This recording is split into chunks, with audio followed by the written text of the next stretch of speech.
మల్లన్న గారి తల్లి కూడా ఉన్నారు. అమ్మ ఏం చెప్తారు? గతంలో మల్లన్న ప్రతిపక్ష హోదాలో ఉన్నప్పుడు దాడులు జరిగినాయి. ఇప్పుడు అధికార పార్టీలో ఉన్నాడు, ఎమ్మెల్సీగా ఉన్నాడు, మళ్ళీ అవే దాడులు జరుగుతూ ఉన్నాయి. చూసిరా ఆఫీస్ మొత్తం చూసిరా? కొద్దిగా ఇట్లా ఉండి కెమెరా దిక్కు ఏమనిపిస్తుంది మళ్ళీ ఆఫీస్ చూస్తూ ఉంటే? ఇక మళ్ళీ వాళ్ళకు ఇమిడించుకోలేకపోతారు. ఇమిడించుకోలేకపోతారు. ఇప్పుడు మల్లన్న బీసీ వాదం ఎత్తుకున్నాడు, కష్టం నష్టం అన్నిటికి భరించుకుంటా తిరుగుతున్నాడు. 4 మాటల చీపురు గట్టల కాడికి వెళ్ళి ఎత్తుకపోయి ఆఫీస్ అంతా ధ్వంసం చేసేరి.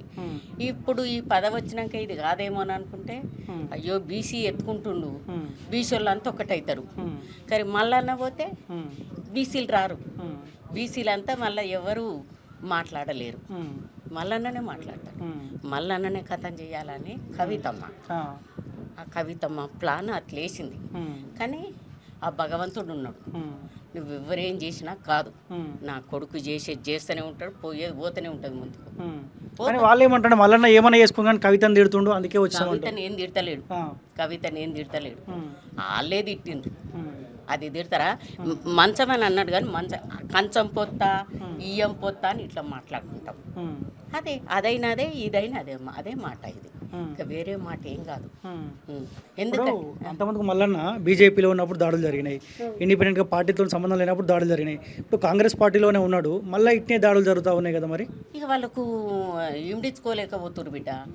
ఈయన ఎన్ని అన్నా కానీ ఈయన ముందే పోతుండు కానీ వెనక అంతలేడు. ఇంత గుండె ధైర్యం ఉన్నది ఆయనకు. బీసీలంతా ఒక్కటవుతారు, మళ్ళా బీసీలంతా ఒక్కటవుతారు, బీసీ రాజ్యం వస్తుంది, మనం ఏం చేద్దాం, మనం ఏడవనుకుందాం అన్నట్టు వాళ్ళ ఆలోచన ఉంది. కానీ బీసీ రాజ్యం తప్పకుండా అవుతుంది. ఇప్పుడు కలిసిరా మల్లన్న? కలిసిరా? కలిసిన. ఏమంటున్నామా? ఏం చెప్తుంది మీతో?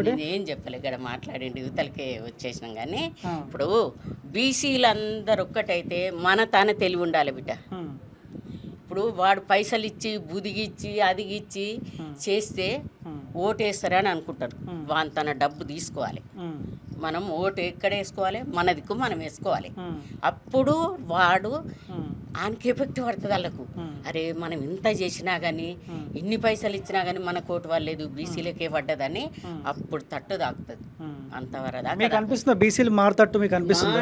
ఇప్పుడు మల్లన్న చెప్పినట్టే కాంగ్రెస్ పార్టీకి ప్రజలు అవకాశం ఇచ్చారు కదా, ఎన్నిసార్లు మల్లన్న మాట ప్రజలు వినాలంటే ఏం చెప్తారు? ఏం చెప్తారు? వినాలే అమ్మా, అందరు వినాలే.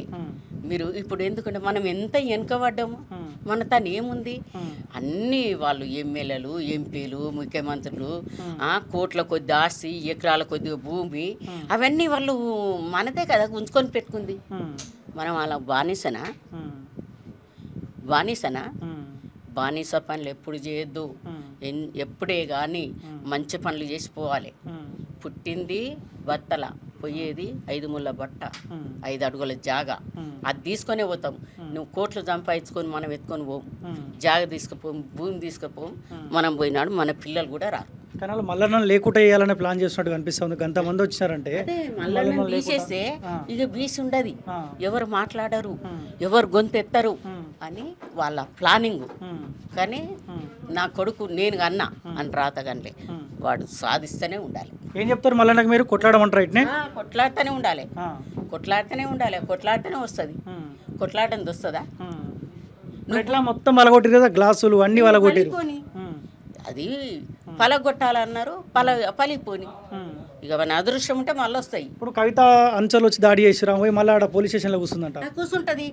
నేను ఒక ఇంట్లో పెట్టొద్దు ఆ మాట, కానీ ఇంట్లో పెట్టొద్దు ఆ మాట, నాకు మంచి మాట వస్తుంది. తిట్టొద్దనే నేను ఇంట్లో పెట్టొద్దు అంటున్నా.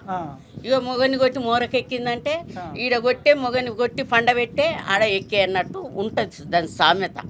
కానీ మల్లన్ననే ఆమె దానికి పోయి, ఆమె ఆఫీసుకు పోయి కవితమ్మని తిట్టి, బయట గుంజి కవితమ్మని తిట్టి వస్తే అప్పుడు ఆమె పోయి పోలీస్ స్టేషన్ పెట్టింది.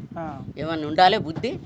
నువ్వు 100 మంది తోలి, నువ్వు అద్దాలు వలగొట్టి మల్లన్న మీద దౌర్జన్యం చేసి సంపుతానే వచ్చి నువ్వు మళ్ళీ ఎక్కుతావు. ఇప్పుడు అంతమంది కూడా మల్లన్న పైన దాడి చేసిర్రు, వాళ్ళే రిటర్న్ కేసు పెట్టి మల్లన్న పోయి జైలు జీవితం గడిపోయిండు.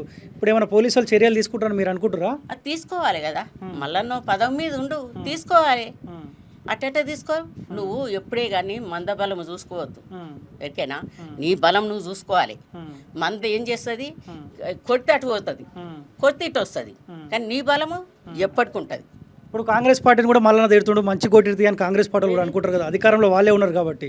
అట్లా అంటే న్యాయం చేయకపోతే ఎవ్వరైనా అంటు బిడ్డ, నేనంట.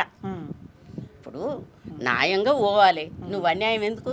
నువ్వు మాట ఇచ్చినావంటే మాట తప్పొద్దు. ఏదైనా ఎవరైనా ఇప్పుడు నేను మాట ఇచ్చినాకో బిడ్డ బుక్కెట్ తిందిరా అని అంట. నేను సటు పోతే పోతే అని నేను అనుకోను. అట్లా అనుకోవద్దు. ఉన్న కాడికి బుక్కెట్ తింది, లేదు అయిపో బిడ్డ అని అనాలి.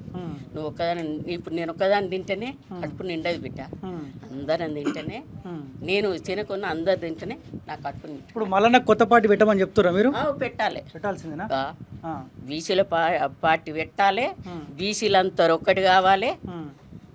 మనమే చూసుకోవాలి. అప్పుడు చూడు ఎట్లయితుందో. సరే, చాలా బాగా అవుతుంది నాన్న.